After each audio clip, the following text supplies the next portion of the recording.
नमस्ते प्रणाम। मैं रेणु सुस्वागतम गीत में आप सबका स्वागत करती हूँ। मैं एक कजरी तीज गीत सुनाने जा रही हूँ। आप लोगों को अच्छा लगे तो कमेंट करके ज़रूर बताइएगा। लाइक शेयर सब्सक्राइब करना मत भूलिएगा। आइए सुनते हैं कजरी तीज गीत।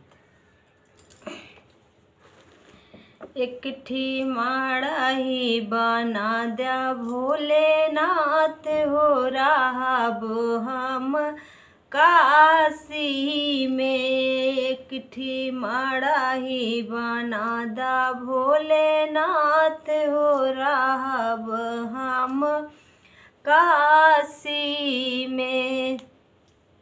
काशी नगरिया में गंगा बहतु है। काशी नगरिया में गंगा बहतु है। जलवा डालब हम उठ भिन सार हो राहब हम काशी में। जलवा डालब हम उठी भिन सार हो राहब हम काशी में। एकठी माड़ाही बना द्या भोलेनाथ हो राहब हम काशी में। एकठी माड़ाही बना द्या भोलेनाथ हो राहब हम काशी में।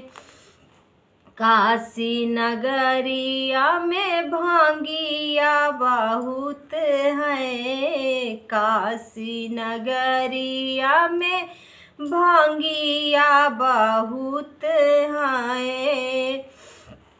भंगिया पीस के पियबै दुइनौ जून हो राहब हम काशी में। भंगिया पीस के पियबै दुइनौ जून हो राहब हम काशी में। एकठी माड़ाही बना द्या भोलेनाथ हो राहब हम काशी में। एकठी माड़ाही बना द्या भोलेनाथ हो राहब हम काशी में। काशी नगरिया में पतिया बहुत हैं। काशी नगरिया में बेल पतिया बहुत हैं। पतिया चढ़ौबै हम लिखि राम हो राहब हम काशी में।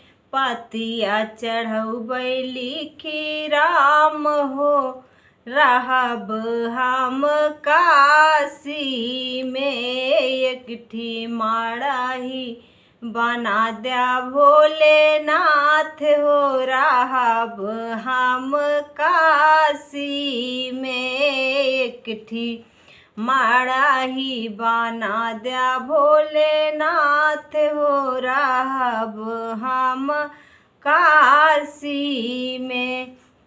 काशी नगरिया में गैया बहुत हैं। काशी नगरिया में गैया बहुत हैं।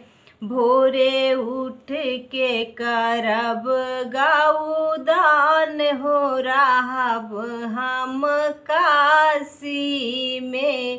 भोरे उठ के करब गौदान हो राहब हम काशी में। एकठू माड़ाही बना द्या भोलेनाथ हो राहब हम काशी में। एकठू माड़ाही बना द्या भोलेनाथ हो राहब हम काशी में।